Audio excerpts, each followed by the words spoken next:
On September 23rd, 1995년 9월 23일 제1회장단과 12사도 정원회는 교회와 세상의 가족, 세상에 전하는 선언문이라는 문서를 발표했습니다. 저는 그중 다음 부분을 인용하겠습니다. 남편과 아내는 배우자와 자녀들을 사랑하고 돌보아야 할 엄숙한 책임을 지니고 있다. 우리는 실제로 이러한 권고가 매우 중요한 시대에 살아가고 있습니다. 많은 부모들이 가족들을 위한 시간을 낼 수 없다고 이야기합니다.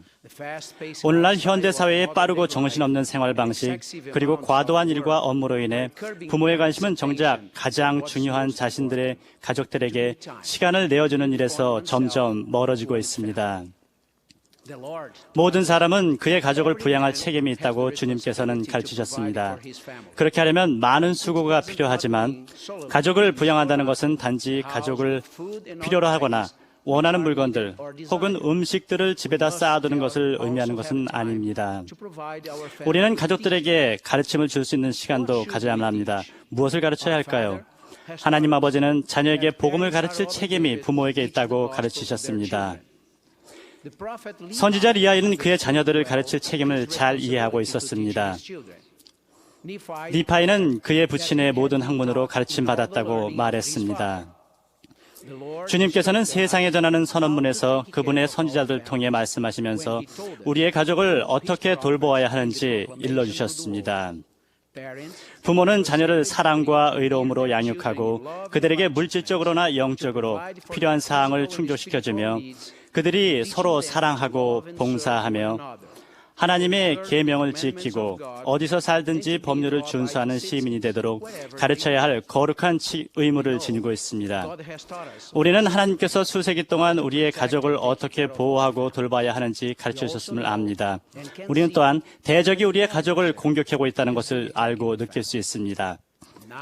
지금이 바로 그 모든 가르침들을 적용해야 할 때입니다. 지금이 바로 하나님께서 주신 가족에 대한 의무를 수행해야 할 때입니다. 제임스 E. 파우스트 회장님께서는 우리의 가족을 보호하고 강화시킬 수 있는 세 가지 핵심적인 방법들을 주셨습니다. 첫 번째, 가족 기도. 부모는 자녀에게 그들이 하나님의 자녀이며 그러므로 매일 그분께 기도해야 할 필요가 있다는 것을 가르쳐야 합니다. 둘째, 가정의 밤. 파우스트 회장님께서 가르치신 것처럼 가정의 밤은 우리가 현재 인생에서 어떤 시기에 있든지에 관계없이 우리 모두를 위한 것입니다. 가족이 함께 모이는데 방해가 되는 다른 활동으로부터 월요일 저녁에 보호받을 수 있게 해야 합니다. 셋째, 개인 및 가족 경전 연구. 우리는 이 기본적인 습관을 통해 자녀들이 그들의 신앙과 간증을 강화시킬 수 있도록 도와야 합니다. 파우스트 회장님의 현명한 권고를 따를 때 우리는 주 예수 그리스도에 대한 가족들의 신앙과 간증을 강화시킬 뿐만 아니라 그들을 사탄의 공격으로부터 보호하게 될 것입니다. 우리는 또한 가족 선언문에서 하나님의 계획에 의하여 아버지는 자신의 가족을 사랑과 의로움으로 다스려야 하며 생활에 필요한 것들을 마련하고 가족을 보호할 책임이 있다는 것을 배웠습니다. 어머니의 주된 책임은 자녀를 양육하는 것입니다. 이러한 신성한 책임을 수행할 때 아버지와 어머니는 동등한 동반자로서 서로를 도울 의무가 있다는 것을 배웁니다. 가족이 배우고 복음 원리를 적용할 수 있는 곳은 가정입니다. 가족을 가르치고 인도하기 위해서는 큰 사랑이 필요합니다. 사랑이 많은 아버지와 어머니는 자녀들이 가정에서 하나님을 경배할 것을 가르칠 것입니다. 경배하는 태도와 영이 가정에 충만할 때 그러한 태도와 영은 각 가족 구성원의 삶으로 확장될 것입니다. 이것은 그들이 하나님의 면전으로 돌아가고 가족으로서 영원히 함께 거하기 위해 필요한 어떠한 희생이라도 감당할 수 있도록 그들을 준비시킬 것입니다. 가족 선언문은 구주께서 우리에게 서로 사랑하라고 말씀하셨을 때 언급하신 사랑에 대해 더 잘 이해할 수 있도록 도와줍니다. 그분은 사람이 친구를 위하여 자기 목숨을 버리면 이보다 더 큰 사랑이 없나니라고 말씀하시면서 우리에게 사랑에 대한 최고의 예를 보여주셨습니다. 이후 그분은 우리의 모든 죄를 대속하셨으며 결국에는 우리 모두를 위하여 그분의 생명을 주셨습니다. 우리는 우리가 사랑하는 사람들을 위해 꼭 목숨을 바쳐므로써 우리의 삶을 내어주는 것이 아니라 오히려 그들을 위해 살아감으로써, 즉 우리의 시간을 내어주고 항상 그들의 삶에 함께하며 봉사하고 예의 바르게 행동하고 상냥하며 우리의 가족과 구주께서 가르치신 대로 모든 사람에 대한 참된 사랑을 보임으로써 우리의 삶을 내어줄 수도 있습니다. 우리는 내일 우리에게 어떤 일이 일어날지 모르며 그것이 왜 오늘 내 아들과 자녀들, 주변 사람들에게 포옹하거나 사랑한다고 말하는 작은 행동들을 통해 사랑을 보여줘야 하는지에 대한 이유입니다. 저는 최근 오늘 할 수 있는 일을 내일로 미루지 말아야 함에 대한 절박함을 표현한 글을 읽었습니다. 올해 7월 브라질은 역사상 가장 끔찍했던 비행기 사고를 겪었습니다. 승객, 항공사 직원, 승무원, 그리고 사고 당시 사고 장소에 있었던 사람들을 포함해 199명이 사망했습니다. 제가 인용하는 글은 사고로 사망했던 한 객실 승무원의 남편이 항공사의 대화 게시판에 올린 글입니다. 그 글은 코넷 마레시를 기술했으며 제목은 내일이 오지 않는다면입니다. 이것이 그대가 잠든 것을 볼 수 있는 마지막이라는 것을 알았더라면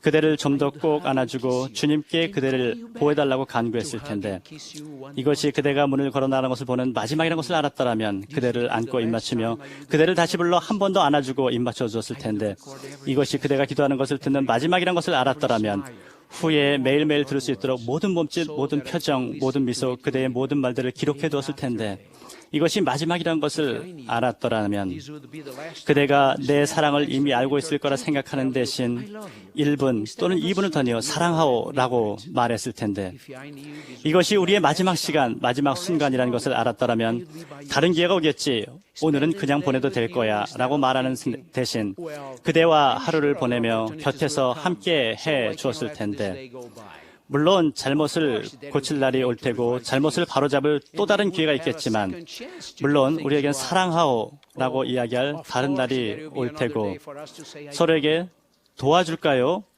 라고 말할 또 다른 기회가 분명 있겠지만, 그렇지만 나에게는 그 기회가 없군요. 그대가 내 곁에 없고 오늘이 우리에게 남은 마지막 날이군요. 안녕. 그래서 내가 당신을 얼마나 사랑하는지 말하고 싶다오. 그대가 그것을 잊지 않기를. 내일은 그 누구에게도 보장되어 있지 않습니다. 젊은이나 노인이나 누구에게나 말입니다. 오늘이 여러분이 사랑하는 이의 손을 꼭 잡아주고 여러분의 느낌을 보여줄 수 있는 마지막 기회일지도 모릅니다. 내일까지 기다리고 있다면 오늘은 왜 안 되죠? 왜냐하면 만약 내일이 오지 않는다면 당신은 미소 짓고 대화하고 포옹하고 입맞추는 시간들을 좀 더 갖지 않았던 것을 평생도록 후회할 것이 분명하니까요. 당신은 너무 바빴기에 이런 것들은 그 사람의 마지막 소원으로 끝나버렸습니다. 그렇다면 여러분이 사랑하는 사람, 친구, 가족을 꼭 안아주세요.